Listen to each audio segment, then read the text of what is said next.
Seorang yang bisa khusyuk dalam ibadah karena hubungan dengan yang lain baik. Bayangkan kalau kita ini bertengkar dengan istri, dengan anak, itu ibadahnya tidak akan khusyuk karena terbawa kepada ibadah kita. Maka ketika sudah damai dengan diri kita, sudah damai dengan orang lain sekitar kita, maka insya Allah kita juga akan damai dengan Allah Subhanahu wa Ta'ala.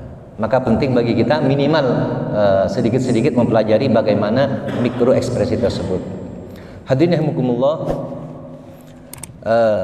mikro ekspresi ini sebenarnya sudah banyak disiratkan dalam perjalanan hidup Rasulullah SAW.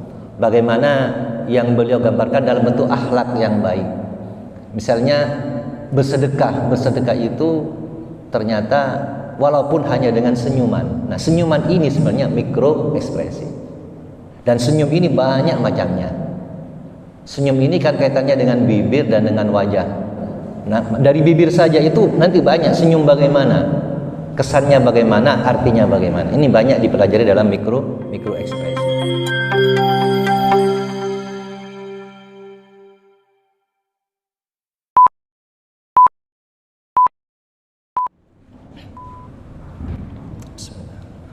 Assalamualaikum warahmatullahi wabarakatuh.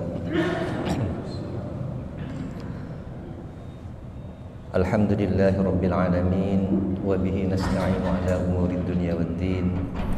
Assalatu wassalamu ala asyrafil anbiya'i wal mursalin wa ala alihi wa ashabihi ajma'in. Qala Allah ta'ala fi kitabihil karim, a'udzu billahi minasyaitonir rajim. Laqad kana lakum fi rasulillahi uswatun hasanah liman kana yarjullaha wal yawmal akhir wa dzakarallaha katsira. Shadaqallahul azim. Hadirin bapak-bapak, ibu-ibu, saudara-saudara rahimakumullah. Alhamdulillah kita kembali bertemu dalam kondisi ketaatan kepada Allah Subhanahu wa Ta'ala.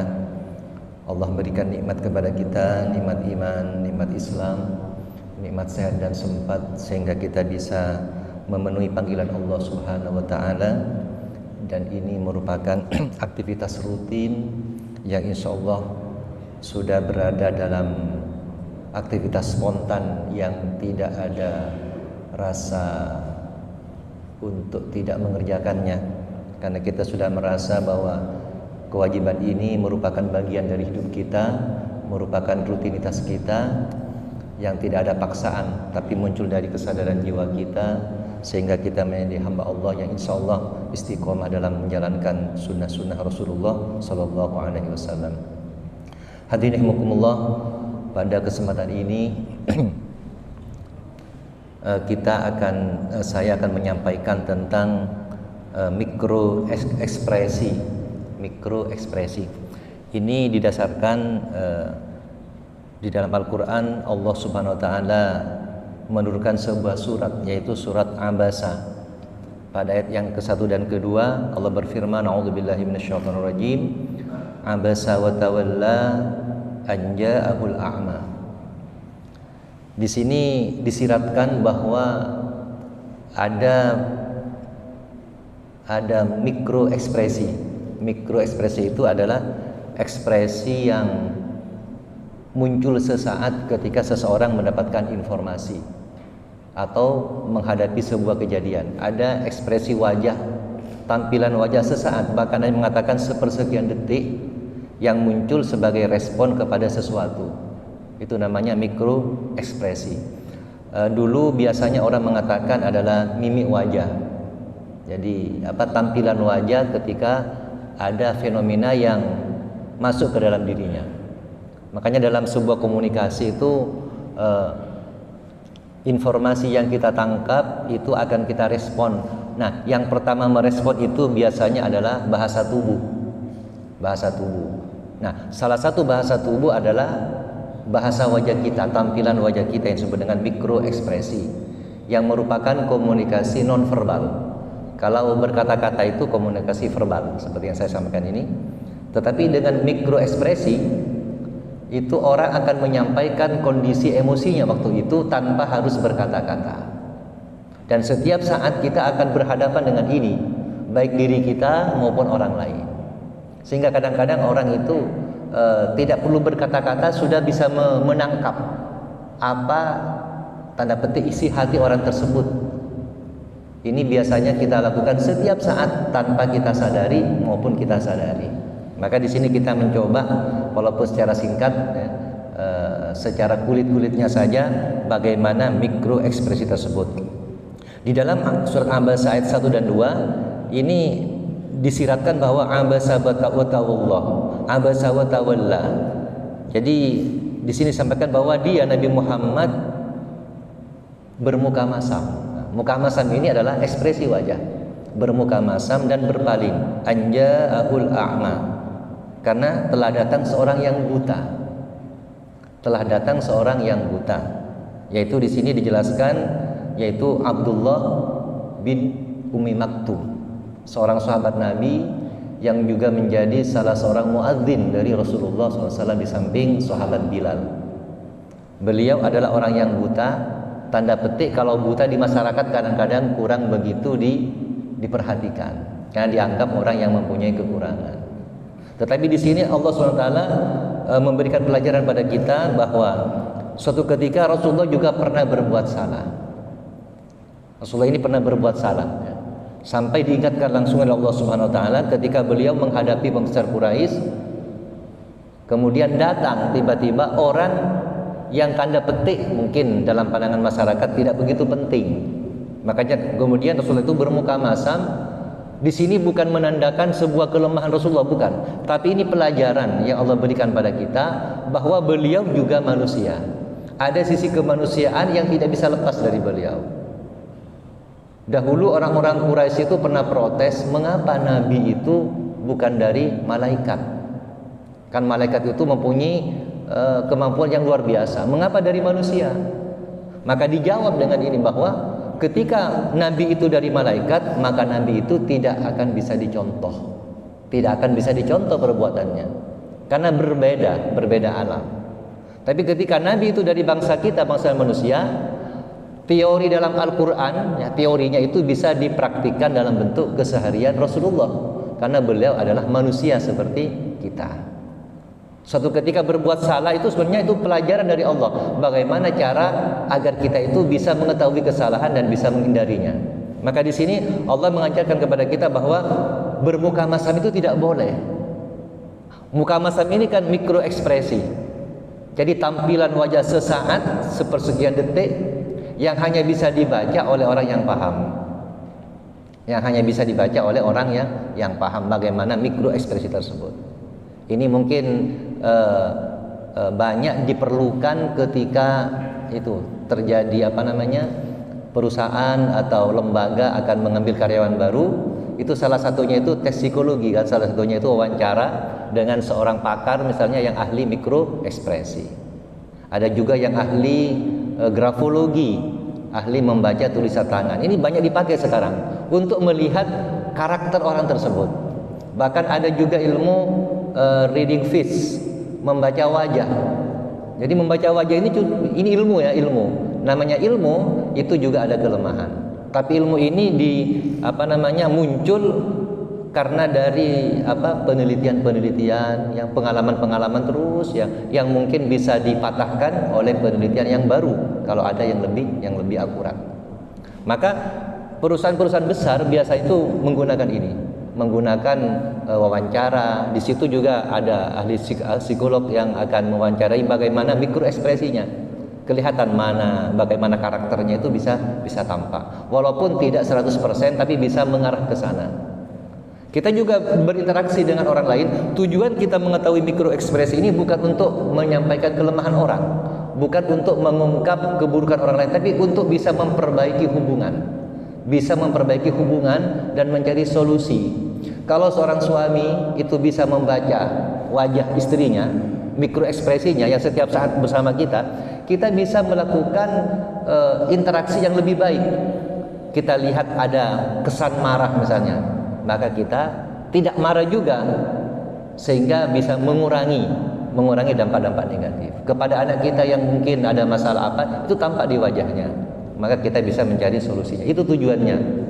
Jadi belajar mikroekspresi itu dalam rangka memperbaiki hubungan. Kalau hubungan sudah baik, ini akan berdampak kepada yang lain, bahkan kepada ibadah.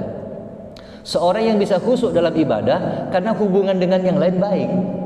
Bayangkan kalau kita ini bertengkar dengan istri, dengan anak, itu ibadahnya tidak akan khusyuk karena terbawa kepada ibadah kita.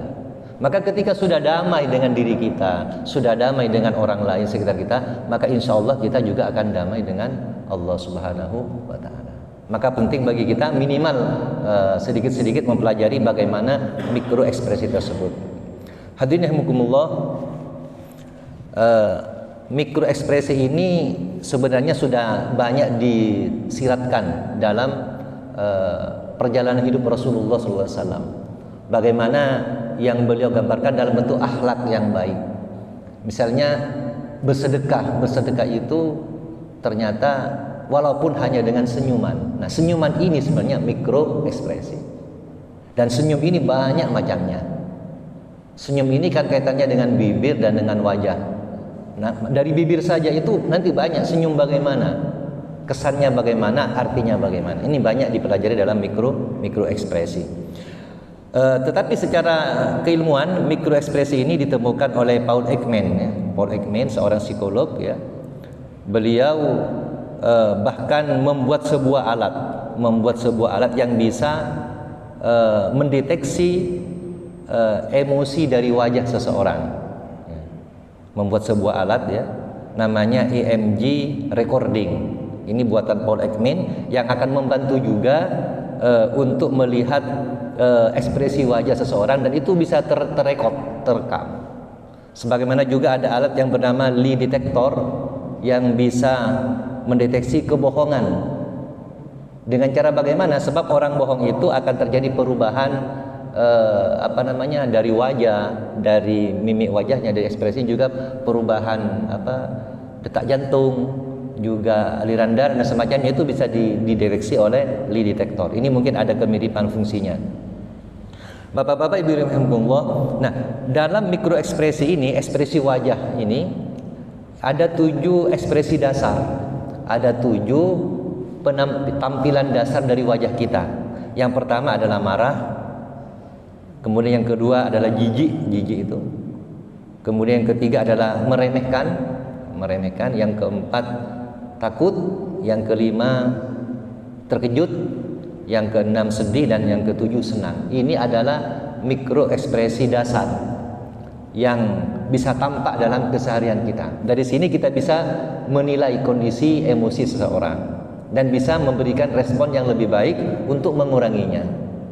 Sebagai contoh misalnya, ketika kita bertemu dengan anak kita ngangsor dan semacamnya, atau sengal-sengal, ya, itu kelihatan dari wajahnya. Karena takut itu kelihatan. Dari situ kita bisa mengurangi rasa takutnya. Ya. Jadi misalnya dalam presentasi kita kelihatan bagaimana anak presentasi itu, kita bisa mengurangi rasa takutnya dengan cara memberikan respon yang lebih baik. Yang pertama, ini ekspresi yang kita bahas pada 2 hari yang lalu, yaitu marah. Marah ini ekspresi di wajah yang tampak ketika seseorang marah, itu muncul 2 kerutan di dahi. 2 kerutan vertikal agak ke atas nih, 2 muncul. Itu tanda-tanda salah satunya orang-orang yang marah itu akan muncul, tergantung tingkat kemarahan. Semakin kuat kemarahannya itu garisnya makin tampak di dahi ini, 2. Tut begitu. Mungkin bisa dilihat nanti di internet, ya. Itu salah satu tanda tampilan wajah orang yang marah. Kemudian matanya terbuka. Jadi agak melebar mata. Kemudian alis menyatu, mendekat alis ini mendekat ini, ya, ke arah bawah, tapi mendekat tapi ke arah bawah. Itu tanda-tanda orang yang marah. Kemudian sorotan mata menajam. Jadi kalau kita melihat orang seperti itu sedang marah, maka kita harus bagaimana bersikap kepada orang marah. Nah, ini. Jangan menambah kemarahannya, maka akan muncul nanti yang namanya dengan yang istilahnya itu agresif terbuka. Kemarahannya nanti kalau semakin ditambah itu akan terbuka, yaitu dalam bentuk kata-kata kotor, dalam bentuk memukul mungkin, atau merusak dan semacamnya. Karena kemarahannya itu ditambah bahan bakarnya. Maka kita dengan melihat orang akan marah, kita bisa mengurangi dengan cara mungkin kita senyum.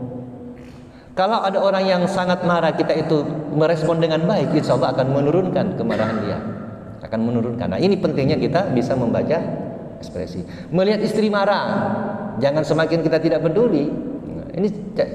Ini kesempatan. Berarti orang marah itu sebenarnya bisa jadi pahala bagi kita, bisa jadi pahala. Jadi sebenarnya setiap kejadian itu bisa menjadi pahala, baik atau buruk itu bisa menjadi pahala. Karena yang menjadi pahala itu adalah respon kita, bagaimana kita menyikapinya. Makanya kemudian orang mukmin itu ajaib karena responnya bagus. Ketika mendapatkan kenikmatan bersyukur, syukur itu kan respon. Ketika mendapatkan kesedihan, penderitaan, dia bersabar, dan itu juga respon, dan semuanya mempunyai pahala yang sangat besar. Jadi intinya kita ini sebenarnya sangat mudah untuk mendapatkan pahala dari setiap kejadian, sangat mudah sekali. Yang penting tahu caranya, tahu ilmunya, dan bisa kita praktekkan dalam kehidupan sehari-hari. Sebaliknya, dosa juga begitu. Ketika kita kebalikannya, kebaikan pun bisa menjadi dosa ketika kita meresponnya dengan cara yang buruk. Sebagai contoh, ada orang yang berbuat baik pada kita, itu bisa jadi dosa bagi kita kalau kita salah tangkap. Mungkin kebaikannya ada maksud. Nah, itu curiga pun menjadi dosa, padahal orang itu berbuat baik. Jadi intinya itu bagaimana kita bisa menyikapi sesuatu, apakah akan jadi dosa maupun jadi pahala. Itu yang pertama. Yang kedua adalah mikro ekspresi untuk orang yang jijik. Jijik itu apa ya? Benci begitu Pak ya. Baik kepada benda, kepada orang atau kejadian. Ini ciri-ciri wajahnya adalah kerutan di hidung. Nah, hidungnya mengkerut. Coba bapak-bapak, ibu-ibu kalau merasa jijik itu hidung itu mengkerut sedikit. Nah, itu salah satu tanda. Jadi kalau kita melihat orang itu hidungnya mengkerut di depan kita, mungkin dia itu jijik pada kita mungkin. Berarti kita harus mau sendiri, apa kesalahan saya? Begitu lebih baik.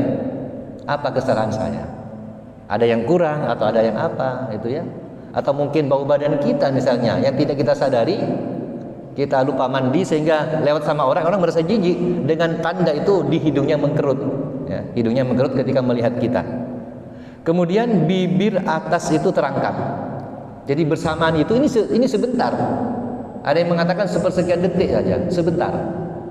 Nah, itu namanya mikro ekspresi. Jadi ketika hidung mengkerut bersama dengan itu bibir atas terangkat. Nah, ini tanda orang-orang yang jijik. Mungkin bisa dipraktekkan nanti ketika kita melihat sesuatu atau kita praktek di depan kaca. Ya, bagaimana kalau kita jijik? Itu salah satu tandanya. Dan ini apakah berlaku kepada seluruh manusia? Berlaku kepada seluruh manusia. Secara konsep dasarnya. Nah, karena apa? Karena respon wajah itu muncul ketika kita mendapatkan informasi, diolah oleh otak kita, masuk ke hati kita, akan muncul di ekspresi wajah. Ekspresi singkatnya itu yang kedua, yaitu orang yang jijik. Yang ketiga, ekspresi orang yang meremehkan. Meremehkan itu mengentengkan seseorang, itu tandanya diantaranya itu alis naik. Kemudian satu sisi bibir terangkat, satu sisi terangkat. Coba kita bayangkan kita meremehkan orang. Berarti kita itu merendahkan dia, tidak menyukai dia. Itu tandanya diantaranya alis naik, kemudian satu sisi bibir kita terangkat, dan bibir itu mengencang. Di samping itu terangkat juga mengencang ke samping, menandakan meremehkan. Ini yang ketiga. Kemudian yang keempat adalah takut. Nah, bagaimana ekspresi orang yang takut? Yang pertama adalah orang takut itu matanya menegang ya, tegang matanya, kemudian alis mata naik dan menyatu secara bersamaan. Alis mata naik kemudian menyatu. Ini tanda-tanda orang yang takut. Tergantung tingkat ketakutannya. Semakin takut maka semakin tampak di wajahnya. Ya. Kita ini sering menghadapi ini mungkin kepada kalau Pak Dokter itu setiap saat menghadapi orang takut ketika akan disuntik terutama itu bisa tampak. Ya. Termasuk juga bahasa ini bukan hanya di wajah sebenarnya, kan bahasa tubuh, salah satunya bahasa wajah. Juga bisa dari suhu tubuh mungkin, kacep atau badan bergetar dan semacamnya, atau melangkah ragu-ragu. Melangkah ragu itu termasuk juga ekspresi dari tubuh kita. Salah satunya tampak dari wajah kita. Kemudian yang kelima adalah ekspresi orang terkejut. Terkejut ini diantaranya yang paling nampak itu mirip dengan ekspresi orang yang takut, ya. Mirip dengan ekspresi orang yang takut, yaitu di mata, kemudian di alis. Tapi yang lebih tampak itu orang terkejut itu mulut agak terbuka. Mulut agak terbuka kalau terkejut. Oh, begitu, agak terbuka. Ini orang yang terkejut. Terkejut itu kejadian spontan yang terjadi pada kita. Tapi kalau orang berlebihan terkejut, ini muncul apa itu? Latah itu, Pak, ya. Latah. Latah itu bisa bentuknya gerakan. Ketika disentuh orang langsung asilat misalnya, itu ada kan? Atau ketika disentuh orang itu berkata-kata yang apa ya, macam-macam, copot misalnya, ada semacamnya, itu latah. Itu lebih tinggi lagi tingkat keterkejutannya. Biasanya orang seperti ini oleh orang ditambah. Padahal ini harus diobati. Kalau kita berinteraksi dengan orang ini, kita itu sentuh dengan cara yang halus. Jangan buat terkejut, malah semakin nget-nget gitu loh. Dibuat mainan bagi kita. Bagi kita itu libur, Pak, senang. Tapi bagi dia, Pak, tersiksa itu, Pak. Nah, ini pemahaman kita tentang bagaimana kita berinteraksi. Kadang-kadang dibuat seperti anak itu, contoh seperti anak, mohon maaf, ada yang agak kebenci-bencian. Itu dibuat mainan sama anak. Ya. Padahal ini perlu diobati, kan ini kan masalah psikologi sebenarnya. Jadi orang tua kan harus paham kalau melihat anak cowok, laki-laki yang kecewek-cewekan itu bukan malah diberi boneka, bukan malah diajak dihias wajahnya, bukan. Tampilkan sifat maskulinnya, ajak main bola, lari dan semacamnya. Ini membantu mereka, bukan malah menjerumuskan dia itu. Kemudian yang keenam, ini ekspresi orang yang sedih. Orang yang sedih ini diantara tandanya adalah di mata itu kehilangan fokus. Di mata itu kehilangan fokus, pandangannya kosong. Orang sedih itu. Di mata kelihatan fokus, itu kita bisa lihat nanti. Kemudian bibir akan tertarik ke bawah tanpa gairah, wajahnya itu ke bawah, pipi ke bawah. Itu di antara tanda orang-orang yang sedih, ya. Kemudian yang terakhir, yang ketujuh adalah ekspresi orang yang senang. Ya. Senang ini sudah kita bisa lihat dari senyum misalnya, ya. Dari tawa, itu juga ekspresi, ya. Kemudian ketika senyum itu tulus. Ini orang senang itu yang kalau senyumnya tulus dari hati, itu ciri-ciri senyum yang tulus. Ini pipi akan naik, pipinya akan naik. Kemudian muncul kerutan di sekitar mata. Ini kerutan di sekitar mata. Ini kalau orang senyumnya tulus. Tapi kalau senyumnya palsu, hanya bibir tersenyum, mata tidak berkerut. Itu palsu senyumnya. Orang bisa membaca itu. Jadi kalau ada teman kita senyum pada kita, tapi matanya tidak berkerut, itu bohong sebenarnya. Nah, itu kan bahasa tubuh, bahasa wajah kita. Tapi kalau senyumnya itu mengkerut sampai mata mengkerut, maka itu tanda senyum yang tulus. Itu sementara yang dapat saya sampaikan. Terakhir adalah ada 7 ini, apa saja manfaatnya? Manfaat kita belajar mikroekspresi. Yang pertama, meningkatkan kecerdasan emosional. Kalau kita ini mempelajari ini, emosi kita bisa lebih cerdas. Kita bisa lebih mudah paham kepada orang lain dan bisa merespon dengan cara yang positif. Ini pahala besar bagi kita. Karena setiap hari kita bersama pimpinan. Pimpinan itu ketika melihat bawahan melakukan kesalahan, yang terjadi mungkin marah dan semacamnya. Itu tidak menyelesaikan masalah. Mungkin bawahan itu diam, tapi muncul dari wajahnya tanda ketidaksukaan dan semacamnya. Maka orang-orang yang bisa belajar ini akan mengetahui karakter orang-orang, akan bisa melakukan respon yang positif bagi mereka, sehingga muncul keharmonisan dalam hubungan berinteraksi dengan mereka. Yang kedua, mempelajari mikroekspresi ini manfaatnya adalah mengembangkan kemampuan simpati dan empati kepada orang lain. Nah, jadi kita lihat dari wajahnya, ini kita bisa simpati. Simpati itu rasa tertarik, kalau empati itu dengan membantu. Jadi empati itu setingkat lebih tinggi dari simpati. Simpati itu perasaan jiwa, kena tertarik, ikut merasakan, ya. Tapi kalau empati itu dengan membantunya, memberi solusi, baik dalam bentuk ucapan, dalam bentuk memberi sesuatu, itu adalah empati. Ini bisa dipelajari, bisa dibentuk dari orang yang mempelajari mikroekspresi. Kemudian yang ketiga, menemukan emosi tersembunyi. Menemukan emosi tersembunyi. Karena tadi sepersekian detik itu orang-orang yang mampu membaca ini akan lebih mudah untuk bersikap kepada orang lain. Kemudian yang keempat, meningkatkan hubungan relasi sosial.